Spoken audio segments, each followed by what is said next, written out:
Welcome to Other Possibilities. Is the sound and video good?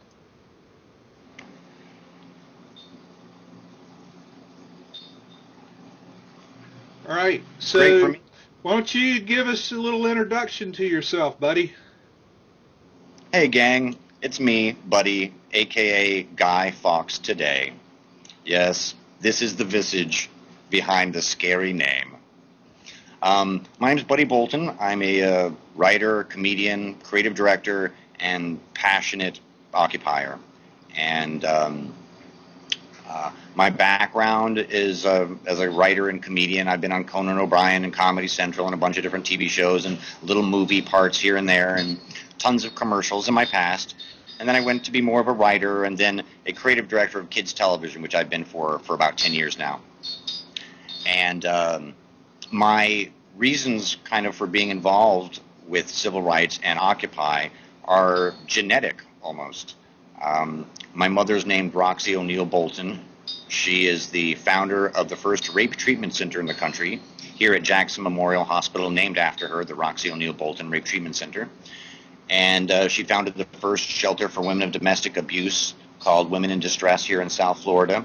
She is single-handedly helped change the names of hurricanes from being just women's names, which it used to be during our lifetime, cutesy women's names just for hurricanes, and she thought that one of the most destructive forces on the planet should also have men's names. So there's a lot of civil rights actions that she's done, and I've just grown up around civil rights and always participated in them. And I think if you're a caring member of society and a caring human being, civil rights should be very high on your list of concerns. And personally, I've been involved in a lot of civil rights issues myself, always on union marching lines, against the Iraq War marches. The city of Miami Beach I didn't want cats on Miami Beach were to be killed, and the city of Miami was going to kill cats.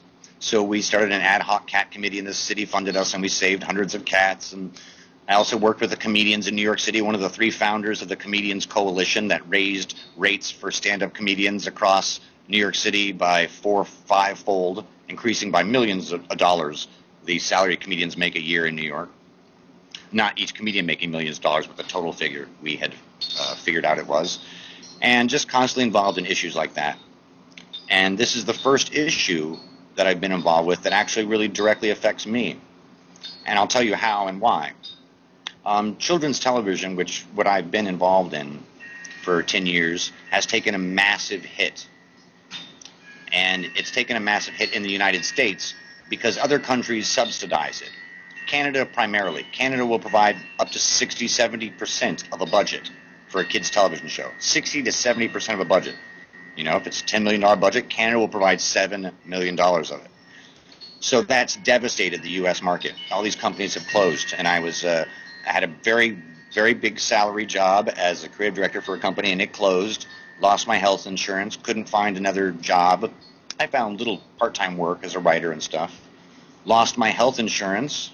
I fell, shattered my shoulder, 6 surgeries later. I had to pay all that out of pocket, 65 grand. Broke. My mom had a massive stroke. I went down and took care of her here in Miami, where I'm at now, to see her for a week. And that liquidated the rest of my money. And then, I can be honest with you guys, because we're all family, I lost my housing. I became homeless. And all my stuff went into storage. And that was about, 9-10 months ago. And since then, I lived at Occupy Wall Street for a while. I slept and camped there the first week of October, from October 1st to, I think, the 10th or the 9th, and lived with my brothers and sisters and had literally one of the best moments of my life. And that's what led me from there to here. Civil rights background, the personal experience of understanding what occupiers are going through, losing the jobs, losing health insurance, losing their homes. So that's why I'm here. This is my cause. Excellent. It's part of all of our cause, and so many of us have common stories. There's a lot of things that link us together, and I always think that we're more alike than we might know, and this kind of forum is really important so we can make those connections and see, we're not so different, and there's a lot of us out there. So I would love for you to tell us a little bit about your current activity in Occupy, what you got on the books, and what you got going on. We've heard little bits and pieces of it, and a lot of us saw you in the GA the other night, so congratulations on that. But give us the rundown on that project. The Occupy Caravan is an awesome idea that came from us. It came from Livestream. It came from throwing ideas out there. And that's how I met Artister. That's how I met all the other mods. And that's how I met all you guys. And I like to think the more proactive members gravitated to throwing out ideas. And about, I guess, 90 days ago or more or less, I'm not really sure how long ago it was, the idea was thrown out. I threw out a couple ideas like creating medals or badges for people who were arrested, the Pizzas for Peace that Xena started and worked on, and then this idea came. And this idea was like, wow, everyone in the chat room thought this is a good idea. Everyone in the chat rooms were saying this is a great idea. And those of you who were there or remember know how we were like, oh, this is a cool idea. So it all started from us, which is really cool. I'm really proud of us. And then we said, let's make this a reality. So what little money I had, I don't even want to tell you how little money I had. I got the website. First it was the free website because I can't remember. Someone from the live stream suggested I get the website. I think it was Xena actually, maybe.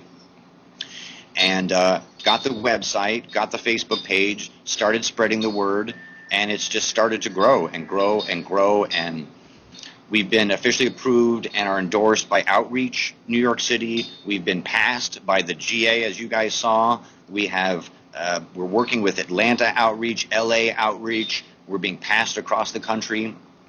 You can go to the Facebook page, which I don't have the whole long digits for right now. I have it posted on our ticker on the bottom of the screen. If you guys look, you'll see a ticker that says click for Facebook page. And that'll take you, and you can see a lot of how the support is building across the country. So the action itself is a really wonderfully simple action, designed from its inception to get high visibility. And the idea is a simple one, where you start a caravan, circle city halls across the country, garnering media attention at each location, gathering more occupiers and taking them with us to New York City, Liberty Plaza, Liberty Square, Wall Street, to circle, which should be a big national news story, we hope, if we have enough numbers, and then bring the people who want to go with us from there to Washington, D.C. So it all came from an idea first, and the idea was much bigger than any of us. And the more the idea got validation, the more it started to grow. And right now, I was telling Artister before, we have several big celebrities that I can't announce just yet, but it will be in a couple days, that are on board and involved, and it's really exciting. So now that we've passed all these official hurdles, it's real, and it's happening. And this action is going to be, it could be really amazing. It's life or death right now. We don't know if the action could fail or succeed. It's up to us. It's up to literally you watching to help, to participate, to make this action a highly visible action like we need. Occupy needs highly positive, highly visible actions at a time when all of our camps are closing. The government, the police agencies, the mega banks, everyone who's against us is delighted that the camps are closed. They're delighted that Liberty Plaza is empty in the mornings. I'm not delighted. We're not delighted. And when we say whose streets, Occupy Caravan is one of the answers to that. That's literal. We want to take we want to take those streets back. We want to take that oh, there's my mom too. I was just talking about. You can see her right there. She's awesome. So that's our plan, is to have this incredibly highly visible action. It starts April 2nd in LA, circling the city hall there, stopping at, right now it's 16 cities. We're honestly, we're on a conference call before this, talking about cutting a couple cities because it's a very industrious plan right now. But it'll circle city halls across the country, bring them right here to Wall Street, into D.C. Wow! Hey, Buddy, so several of the chatters are asking what we can do to help. What can we do directly to help as you start out and make your way across the country? Well, the first thing we need is more vehicles. And the only way to get vehicles and more vehicles is by publicity. We're not asking and pushing for donations, unlike almost every other Occupy thing. We'll accept them if they come, but we're not officially asking for them yet. Maybe in 2 weeks, if our back's against the wall, we'll go to the GA, and since we've been endorsed, we might get some money. But what we need from you, the viewers and supporters, is to help get the word out. Any way you can, you have the authority to do it. If you can repost our Facebook page on a million different places, do it. If you can send out press releases to media any place in the country, you can do it. You can download press releases from both the regular website and the Facebook page. And if you reposted info, I'm kind of a little bit of a techno idiot, if you will. And I don't know how to best market using Facebook. You know, we created the Facebook page, but I have no idea how to really use Facebook. We just got the info up and I've been throwing the link out on live stream, and that's the only reason why we have that many numbers is from live stream, basically.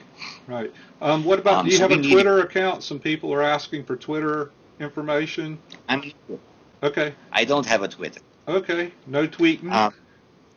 So the no Facebook yet. page is your primary portal for everything. And our regular page, OccupyCaravan.com. Okay. Is the main page. OccupyCaravan.com. Oopsie. It has the background of it, where the inspiration for the idea came from. It's inspired and it's kind of themed after Woody Guthrie's trip across the U.S. during the Great Depression, who sang about the great difficulties this country was taking, during that time. Hang on a minute. I just fat-fingered something. No problem. No problem. I don't know if I answered that question well enough. No, you answered it quite well. I got to figure out what I did with the window. Here it is. Let's see.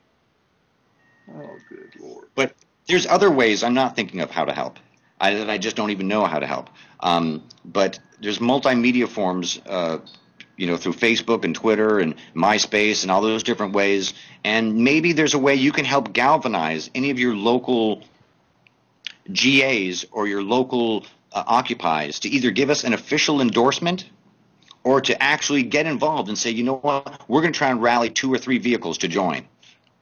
Any of that would help. And then on a separate level, good Lord. I'm sorry, I lost. Oh, no, that's me. Totally me. No problem. I clicked one window too many. But they can still see us, right? Well, you can keep talking because I've lost the window somehow. So any type of help that we can get, we would take. And in fact, we're looking for people to help us in the working group. A lot of complications. If you want to join the working group, there's tons of things to help with there. And that list of things to do in the internal working group is very large, from logistics and coordination with each of the cities that we're going to helping with the riders list, to helping with, there's tons of things. Oh, there we go. Literally tons of got us back. Finally. Okay, so we got contact information. What is the one thing that you've learned from Occupy, that most sticks in your mind? Wow, that's a really good question. I learned how much America's suffering. I knew it myself. I could see things, but I didn't know the depth and the breadth of it. I assumed, but when I slept next to war vets with Purple Hearts on their chest, when I slept next to a family who was from New Jersey, and the father had lost his machinist job, no longer even happens in the U.S. anymore. Wife had a major disability, could barely move.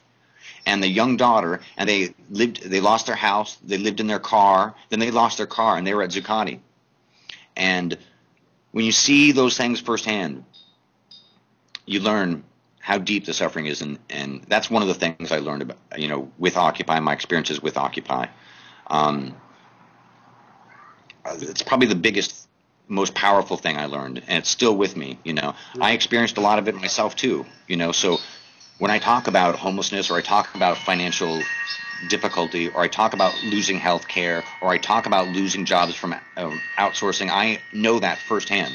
Yeah, I think a lot So of that stuff is like when it's happening to you, you think the experience is personal to you, but when you're in it with it, you find out it's a widespread situation, which helps us to build relationships because of the commonality.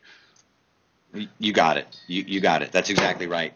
And that's why I think, aside from ideology, I think that's why all of us occupiers click so instantly together, is because we really understand, we really get it, and we're like, oh, we already get it, so we're on the same page. Yeah. Well, that's really good for us to remember, even when it kind of goes a little bit crooked. We have all seen those GAs that go sideways and all that kind of stuff. But it's really satisfying to see like an event like you had the other night, where it was presented well, it was received well, there's a good feeling of community and something positive and productive that really has the potential to positively affect everybody. It paid off, from your work and attention. How did you feel about being back on the ground in New York at the GA? How did that feel? For me, I hadn't been at a GA, honestly, since late October. I had been so disgusted by the process, so disgusted by the people who obviously have mental and emotional and all sorts of different sociological problems, whereby their personal issues took a higher ranking than the cause. And that still happens. We can mention names. We know the people. We've seen the GAs, and some of those people are still around. So for me to come back again, it was good, because I was able to learn a couple things. One is I requested that we not go on first. Right. That was the best thing I did that day. By going second, it allowed the first one, which was just a reading of some goals. They ripped those guys apart so bad. They were talking about their semicolons. I mean, people were having fights over semicolons. So I think that was the best thing we did that day, was to go second, because I think the whole audience, the whole group at the GA was kind of like, semicolons? And then when they heard this idea, and I'm not taking away from the merits of the idea. I think the idea stands on its own. It's a really great action. It's an awesome action. But I think just together with it being a really great action and coming after just a cluster F, if you will, helped us a lot. But being back at the GA for me was kind of it was a little humbling, because people are always checking your Occupy status. Did you sleep here? Are you really an occupier? You don't have to sleep at Zuccotti. It doesn't matter, but some people think that matters. Yeah, a lot of people think that matters, but good for you for being there and just accomplishing it. It was just so well done. We were so happy. The chat was just raving. I wish you had been able to hear us. We were like, go, go, go. It was awesome. Well, I raced back, and the first thing I did, of course, is jump on a live stream, jumped onto Acapella, and there's my buddies saying, "Oh, great job!" It just made me feel awesome. It made I don't do this for the validation. I do this for the hungry kids and the families and the people and all those different things, and for Occupy. But as a human being, it was great to see my buddies really happy at us, at our action. Oh, yeah. Maybe this is too long a question, but I was wondering what you think the 3 most important things Occupy needs to do going forward might be, in your opinion. That's a really tough question. I have a lot of I think that real change comes from real laws, and despite how much I hate the system and I don't like politicians and things like that, I realize that you have to deal with reality, and real change happens with real laws. So there's a couple laws that are on the top of my personal list. Reinstating Glass-Steagall is one of the big ones, because that makes the separation between commercial and investment banking, and that prevents and would have prevented the big mortgage crisis and meltdown and commercial banking meltdown that we just had. And it allows also those mega corporations to speculate on our money and then screw us out of it, essentially, to make a long story short. So that would be the first one, Glass-Steagall. I would also go back and redo SARBOX. SARBOX is a legislation, SARBOX. You can look it up on Wikipedia, which is another one of these financial instrument pieces of legislation that was designed to create fair play sectors. And SARBOX needs to be reinforced. And then the third one I would do would be the Stock Act, which is just because of us, because of Occupy, started to have traction.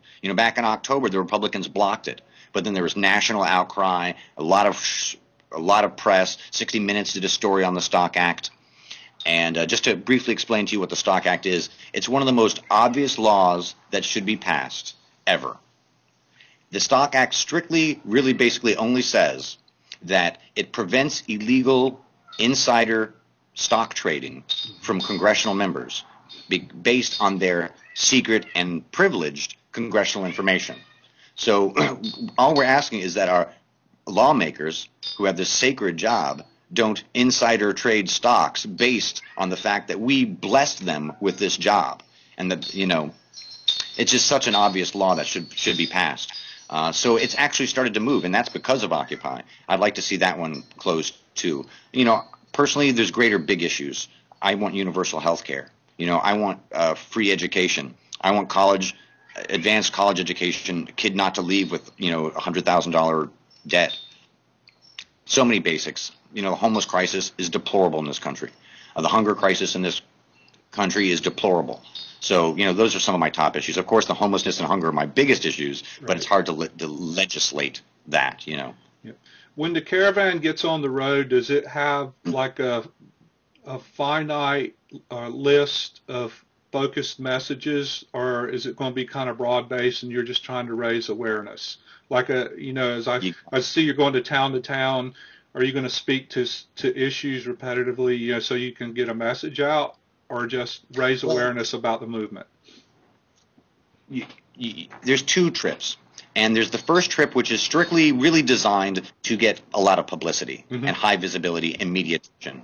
And it's a fast trip. It's 8 days across the country, all these cities. So we're just circling the city halls for a few hours and going to grab the media attention and go. We want to bring Occupy attention across the country to all these little cities, and then to us here in D.C. and then in New York City and then D.C. Right. But we have a second one that we're starting plans for later in the summer, where it's going to be a long trip. It's going to be about 3 weeks to a month.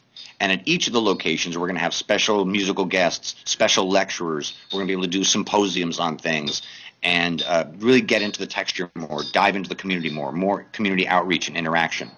But they're two different trips using the same formula with two different intentions. The first one is to get that hot visibility, publicity. Second one is that educational outreach tour. Yeah, I like it. I like it a lot. That's a great plan. It's a lot of logistic planning has gone into that. It makes me feel good. So your next step clearly is going to be, you know, working on the Caravan, which sounds like it's going to take a good part of the rest of the year. Is there anything else you'd like to add, or anything else you'd like to tell the chatters? And if any of the chatters have questions and you want to put them up, I can see the chat and I'll try to read them off. Well, you know, the only questions or things that I would say are things that you guys all know.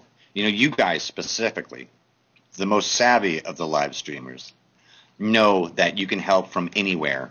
You're only limited by your own creativity and tenacity. And Artister, by broadcasting this from the mountains of North Dakota, or North Carolina, excuse me, is that correct? Yeah, North Carolina. Where you are, say, hypothetically, I don't want to give away your location. No. Is it proof of that? Yep. Several people are asking, are there going to be live streamers on board with you, like actually traveling with you? Yes, we intend to have the entire trip live streamed. The entire trip live streamed. Why don't you tell everybody about the desire to have the media truck? You're going to have a media truck, maybe, hopefully. Oh, yeah. So we originally had just a biodiesel green machine bus, which comfortably could sleep 3 people. But as we're going through this, looking at the importance of this trip and everything, we had to broaden our horizons. And we're in the process now of securing a big Winnebago that's a multimedia Winnebago. So it has a satellite feed on it. We can broadcast from anywhere, anytime. We can pick up feeds, you know, when you're between cell phone towers or between that. We won't have to worry about that. We'll be able to live stream the whole way. We also already have a committed documentary team, professional documentary team, that's going to be documenting the whole thing, and it's going to make that free. There's no profit in that. None of this is profit. It's all transparent, all working group democracy, 100%, you know. Yeah. Occupy model. That's exciting. Sapphire wants to know if the Caravan's coming through Colorado. Actually, I don't have. I'm remiss. But if you go to this, I don't think it is coming through Colorado. It's way too high just from my recollection of it. But we're hoping the places where this first Caravan is going more south, the second Caravan this summer is going more middle America. Okay. But if you can't make it and you want to make it, we encourage you to work with your local GAs or your local groups, even if you got one bus to come down and meet us and go with us. or even join us for 1 or 2 cities circling city halls. We would love that. Well, that would be good. So put a call out to the local occupiers to rendezvous with you and circle your local city hall.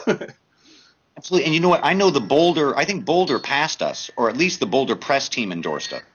One of the two. So I know Boulder knows about us, and we're on board a little bit with Boulder. We could turn that a little deeper relationship, but we need help. There's more work than there's people right now. Okay. Well, there's some people here that'll be all over it, I think. They're already plotting and planning. Anybody else got questions? They love you. It's wonderful to see you and chat in this stream. We love you. Man, you're a hero. I love you guys. I really do. That's not words. I mean, you're my brothers and sisters. You're my family. And that's not a joke, you know. Yeah. Double O, he's in Miami right now visiting his mother. Yes. And there's a lot of references to Ken Kesey and the Magic Bus, you know, which some of us are old enough to remember.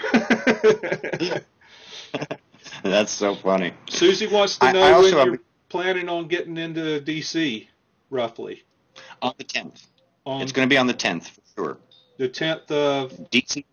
of April. 10th of April. The 9th, the 9th, we're going to be celebrating all in New York City the whole day.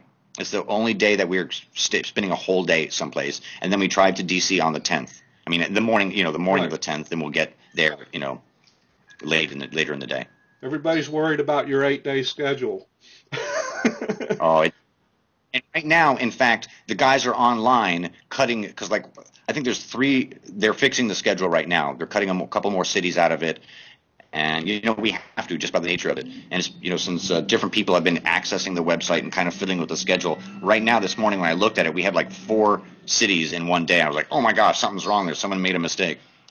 So that'll all be fixed within the next, you know, couple days. Yeah, well, it's good work. It's a great project, and we're really excited to see it unfold. So let me see. Han says, do you need vehicles from New York City to D.C.? Yes, we need vehicles to join us in New York. New York City is a big deal. Circling Wall Street, circling Square with brothers and sisters in it. Even if you came the day in New York City with a vehicle or 2 that had some colorful signage on it and joined the caravan, you'd have done your duty if you did that. If you decided to do the day in New York City and then drive people or even drive to D.C. with us, awesome. Yeah, D.C.'s close enough. I might try to meet you guys there. That would be fun. Any more questions from the chatters?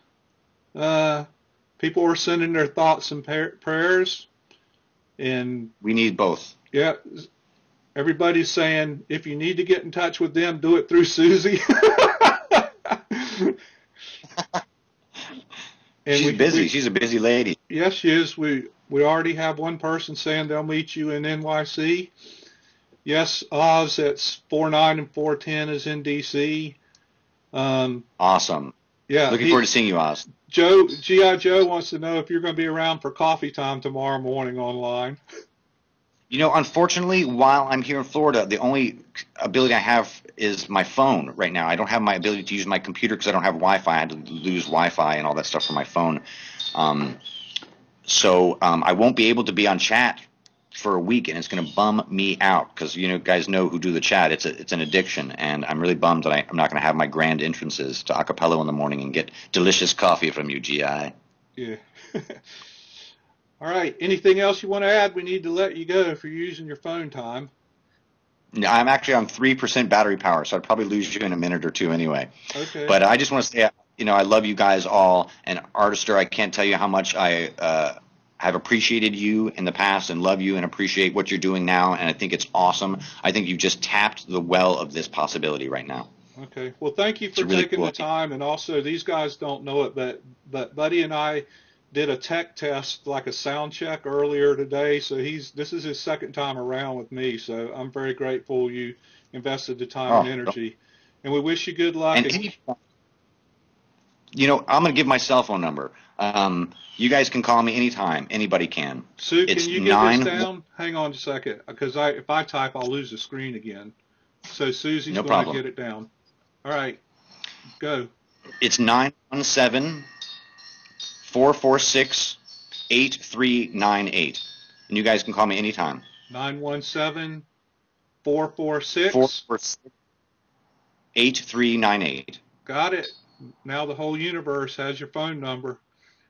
I have Thanks a nothing lot, to hide. buddy. We really appreciate it. My Take pleasure. care and give your mom our best. I sure will. Thank you so much.